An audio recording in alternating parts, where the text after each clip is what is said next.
Praise the lord అండి. వందనాలు. ఎలా ఉన్నారు? ఈరోజు మన ప్రార్థన ఏ విధంగా ఉంది? దేవునికి మనము ఏ విధంగా ప్రార్థిస్తున్నాం, ఏ విధంగా మొరపెడుతున్నాం? మన ప్రార్థనకి జవాబు రావట్లేదని బాధపడుతున్నామా? అయితే దేవుడు 3 విధాలుగా మన ప్రార్థనకి జవాబిస్తాడండి. ఒకటి ఎస్, నో, వెయిట్. అర్థమైందా అండి? Yes, no, wait. ఒకవేళ ఆయన చిత్తంలో కానీ నీ ప్రార్థన ఉంటుంటే ఖచ్చితంగా ఎస్ అని జవాబిస్తాడు. ఒకవేళ ఆయన ప్రణాళికలో నీ ప్రార్థన లేకపోయి ఉంటే, ఆయనకు అది ఇష్టం లేకపోతే ఖచ్చితంగా నో అని జవాబిస్తాడు. ఒకవేళ ఆయనకి ఇయ్యాలని ఆశగా ఉంది, అయితే నేను వెయిట్ చేయిస్తాడు. కాబట్టి అబ్రహాంను ఒక్కసారి జ్ఞాపకం చేసుకోండి. అబ్రహాంకి కూడా సంతానం నాకు కావాలయ్యా అని ప్రార్థించినప్పుడు ఎస్ నేను నీకు ఇస్తానయ్యా అని ప్రామిస్ చేశాడు. అదే అబ్రహాముని 25 సంవత్సరాలుగా వెయిట్ చేయించాడు. ఈ వెయిట్ అనే టైంలో ఎంతో నష్టాలు, ఎన్నో కష్టాలు, ఎన్నో అవమానాలు అబ్రహాం గారు భరించారండి.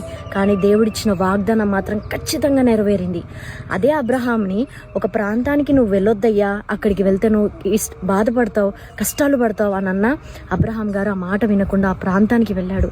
అప్పుడు తను రిస్క్లో పడ్డాడు, తన భార్య రిస్క్లో పడింది, తన కుటుంబం కూడా రిస్క్లో పడింది. కాబట్టి దేవుడు అక్కడ నో అన్నాడు. సో మీ ప్రార్థన కూడా ఈరోజు ఏ విధంగా ఉంది?